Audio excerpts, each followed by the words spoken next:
Tu ne commettras pas d'iniquité dans tes jugements. Tu n'auras pas égard à la personne du pauvre et tu ne favoriseras pas la personne du grand. Tu jugeras ton prochain selon la justice. Tu ne répandras pas de calomnie parmi ton peuple. Tu ne t'élèveras pas contre le sang de ton prochain. Je suis l'Éternel. Tu ne haïras pas ton frère dans ton cœur. Tu auras soin de reprendre ton prochain, mais tu ne te chargeras pas d'un péché à cause de lui. Tu ne te vengeras pas. Tu ne garderas pas de rancune contre les enfants de ton peuple. Tu aimeras ton prochain comme toi-même. Je suis l'Éternel. Et un petit peu plus loin dans le même chapitre. Si un étranger vient séjourner avec vous dans votre pays, vous ne l'opprimerez pas. L'étranger en séjour parmi vous, vous le traiterez comme un indigène du milieu de vous. Vous l'aimerez comme vous-même, car vous avez été des étrangers dans le pays d'Égypte. Je suis l'Éternel votre Dieu. Vous ne commettrez pas d'iniquité, ni dans les jugements, ni dans les mesures de dimension, ni dans les poids, ni dans les mesures de capacité. Vous aurez des balances justes, des poids justes, des éphas justes et des hins justes. Je suis l'Éternel votre Dieu qui vous ai fait sortir du pays d'Égypte. Vous observerez toutes mes lois et tous mes commandements, et vous les mettrez en pratique. Je suis l'Éternel.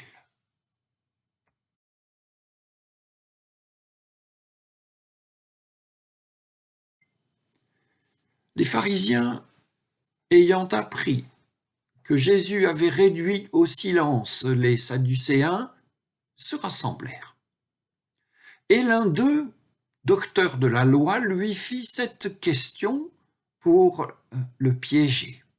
« Maître, demanda-t-il à Jésus, quel est le grand commandement de la loi ?»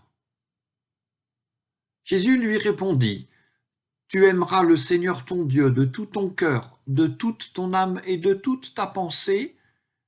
C'est le premier et le grand commandement.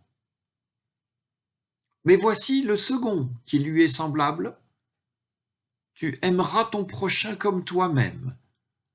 À ces deux commandements sont suspendus toute la loi et les prophètes. » Et pendant que les pharisiens étaient assemblés, Jésus les interrogea en disant, « Que pensez-vous du Christ?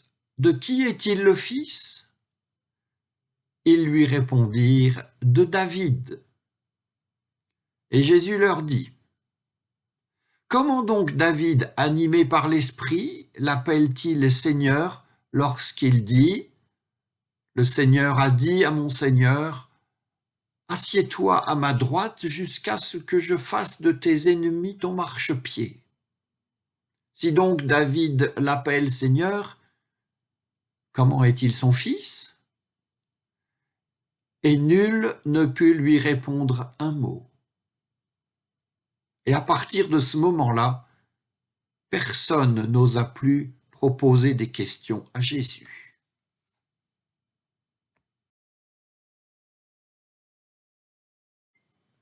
C'est aujourd'hui notre 5e rendez-vous dans les parvis du Temple de Jérusalem, avec Jésus qui enseigne.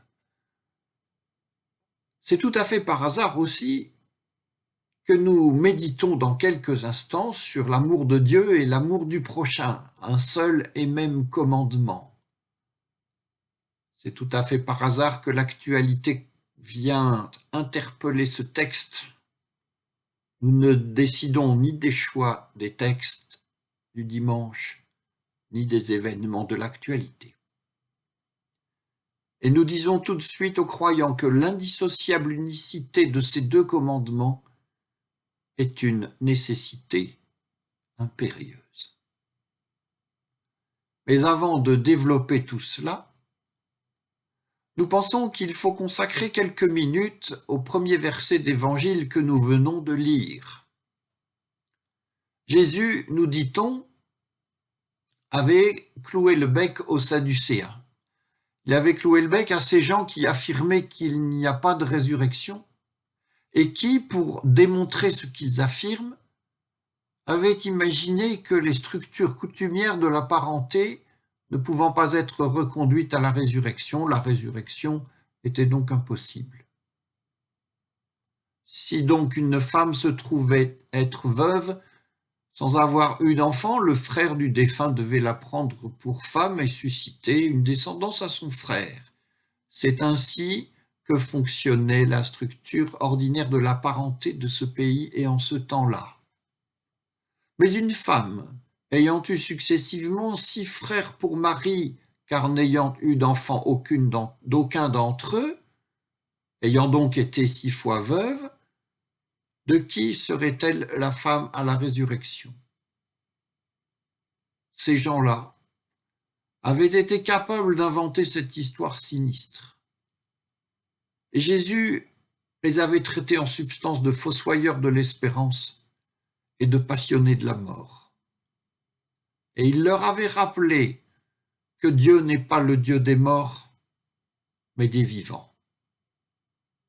Ce qui nous permettra de dire que là où l'on joue la mort gagnante, ce que faisaient ces gens-là, il ne saurait être question de Dieu. Ceci étant dit, l'offensive des Sadducéens était la seconde offensive organisée dans le temple contre Jésus, et voici la troisième de ces offensives, menée par des pharisiens et surtout par un spécialiste de la loi. La question posée est bien un piège, car la loi s'accomplit entièrement en chaque commandement, autant qu'en tous les commandements. Chacun des 613 commandements donne lieu à plusieurs interprétations canoniques, théologiques, anthropologiques, juridiques et éthiques. Et la loi, c'est la loi plus tous les commentaires canoniques de la loi. Au temps de Jésus, on aurait parlé de loi écrite et de loi orale. Et lorsque cette loi orale fut mise par écrit, en gros au IVe siècle après Jésus-Christ, elle s'avéra être 100 fois plus conséquente, plus volumineuse que la loi écrite. Et négliger un seul de ses commandements, un seul commentaire, un seul point du i d'un seul de ses commentaires, aurait été comme mutiler la loi tout entière.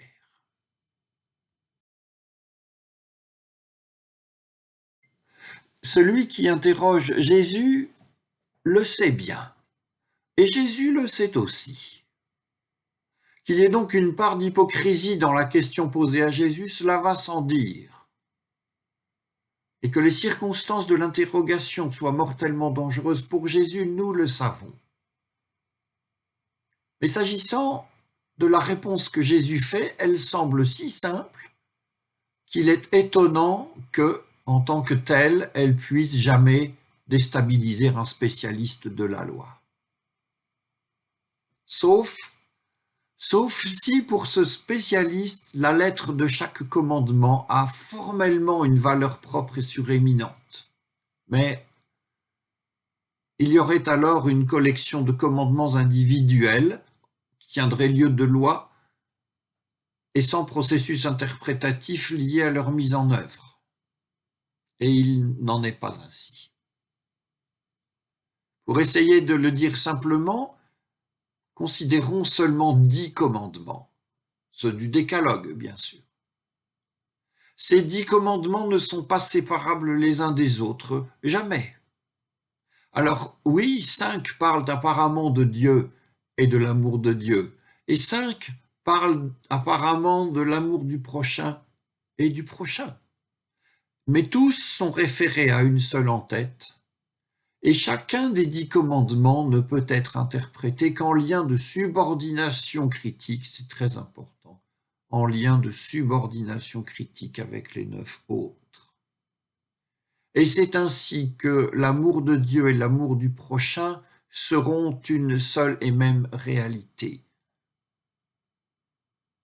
Faites l'exercice, prenez le dernier des 10 commandements et tâchez de l'interpréter en prenant en compte de votre interprétation tous les 9 autres plus l'en-tête, vous verrez. C'est déjà assez compliqué avec 10 commandements. Imaginons ce que cela peut donner avec 613 plus les commentaires, sachant que, comme disait un mien ami rabbin, les 613 ne sont que les principaux. Et tout ça pourquoi? Tout ça, toute cette réflexion, pour quelque chose qui tient en un petit nombre de mots, parmi lesquels se trouvent miséricorde, justice et équité. Si nous souhaitons parler sérieusement de l'amour de Dieu et de l'amour du prochain, il nous faut parler d'eux et il nous faut mettre en œuvre miséricorde, justice et équité autant que toutes sortes de choses cultuelles. Et sinon, il s'agira d'idolâtrie.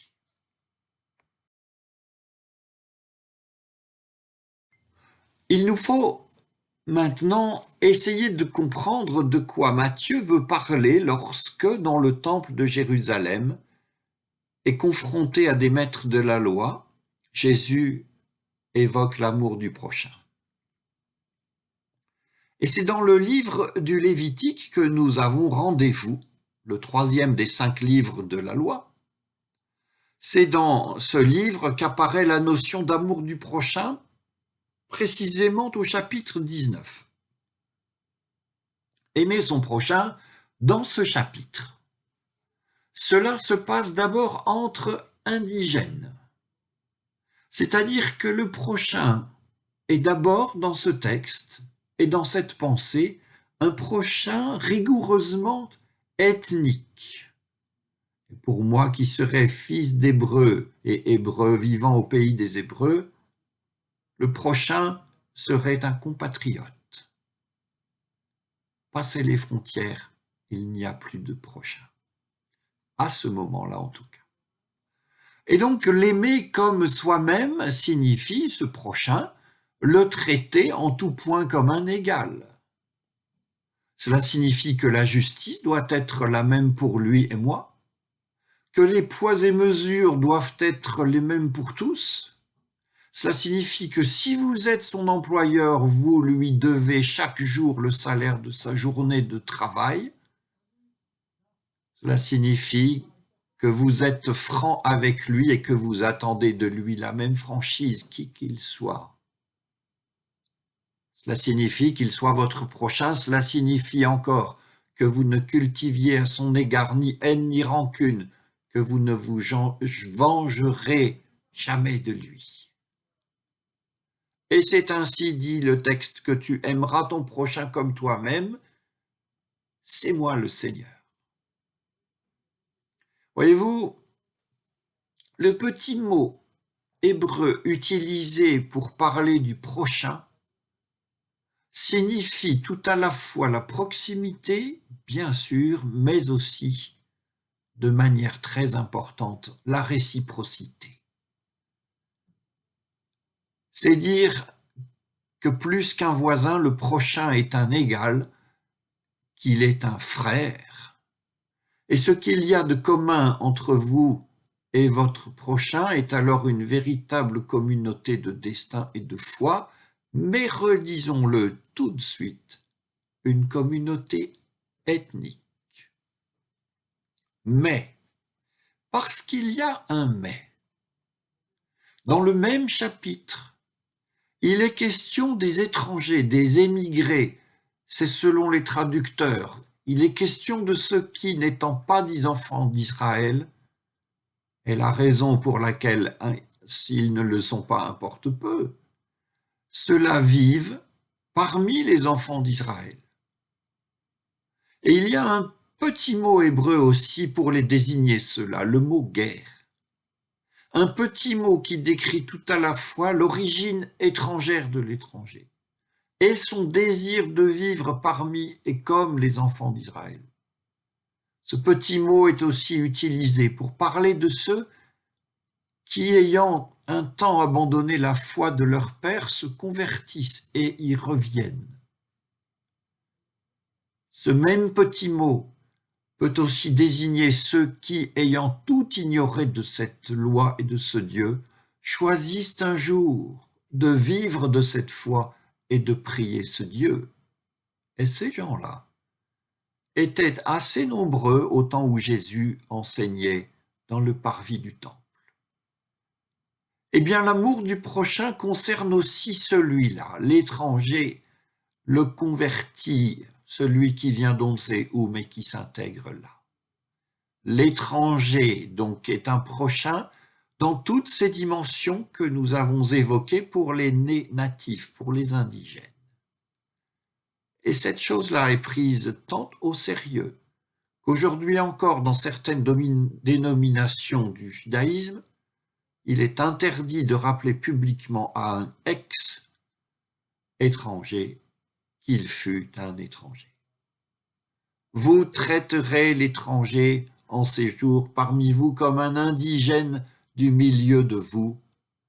Vous l'aimerez comme vous-même, car vous avez été étranger dans le pays d'Égypte.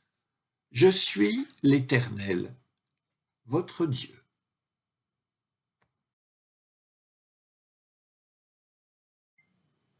Avec tout ce que nous venons de dire, avec le prochain égale égalité et réciprocité, avec le converti ou l'étranger, nous avons parlé d'intégration, tout cela est très concret. Avec tout cela, la question de savoir ce qu'est l'amour du prochain trouve une réponse que nous pouvons incarner, que nous pouvons mettre en œuvre dans la vie que nous menons. L'amour du prochain, vous l'avez bien compris, est un amour pratique, sans mièvrerie, sans passion romantique. Être prochain, c'est partager un destin. C'est appartenir à une même communauté, diversifiée certes, en laquelle on a foi. Ça n'est pas, ça ne peut absolument pas être un communautarisme. Toute la réflexion que nous avons menée là-dessus l'interdit. On espère qu'elle pourrait l'empêcher. Et si la présence du mot foi, parce que nous en avons abondamment parlé, si la présence du mot foi était insupportable aux oreilles de certains, nous affirmons que la devise de la République, liberté, égalité, fraternité, serait un credo satisfaisant. Ceci étant dit, tous le savent bien, l'amour du prochain est dans son déploiement concret et authentique, au-delà de toutes les manières de dire et de prier. Là-dessus, nous revenons à notre texte du jour. Jésus avait cloué le bec des Sadducéens en leur rappelant que Dieu n'est pas le Dieu des morts, mais qu'il est le Dieu des vivants. Il nous reste à comprendre comment aussi Jésus allait clouer le bec aux pharisiens. Et ça n'était certainement pas en leur rappelant que l'amour de Dieu et l'amour du prochain sont un seul et même commandement pratique, ni d'ailleurs en leur rappelant que le Christ est fils de David, car cela, tout le monde le sait. Mais si le Christ est fils de David, comment se fait-il que David appelle ce Christ Seigneur ? Comment David peut-il appeler Seigneur celui qui est son descendant ? Pour la généalogie, le Christ descend de David, c'est entendu. Mais il existe une autre filiation que la filiation du sang. Il existe une filiation spirituelle, une filiation selon la foi en Dieu.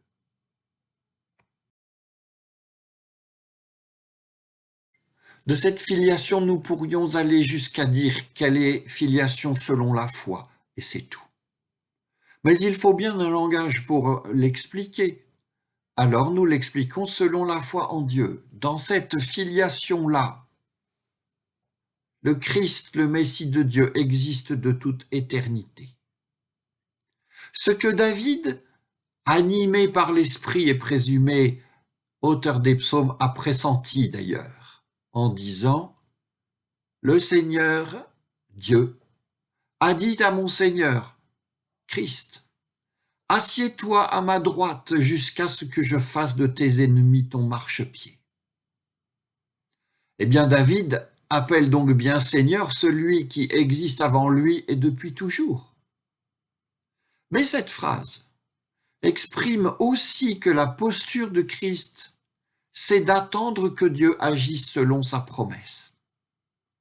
Le Christ lui-même attend que Dieu agisse. Et même si nous le voyons dans l'Évangile agir comme il agit, le Christ est aussi dans l'attente. Et même lorsqu'il prend la parole et agit de lui-même, tout exaucement et tout accomplissement de ce qu'il dit ne relève que de Dieu. C'est lui seul, Dieu, lui seulement, qui fera des ennemis du Christ le marchepied sur lequel le Christ essuiera ses pieds. Mais il le fera, Dieu le fera, dans le temps qu'il aura choisi. Et cela, pour les disciples, signifie que prétendre accélérer ce processus par telle ou telle action spectaculaire, c'est empiéter sur le domaine qui n'appartient qu'à Dieu. Et c'est donc une profanation, voire un blasphème. Et c'est en leur disant bien cela que le Christ cloua le bec aussi aux pharisiens. En leur rappelant qu'on est Christ, Fils de Dieu, et aussi disciple par la foi uniquement. Et la forme que prend la foi, au-delà des formes coutumières de la piété, c'est l'obéissance pratique au commandement unique de l'amour de Dieu et du prochain. Et bien au-delà de cette obéissance pratique, Dieu, qui est Dieu et parce qu'il est Dieu, veille lui-même à l'exaucement de ses propres promesses. Aux disciples de dire « à lui soit la gloire, soli Deo Gloria ».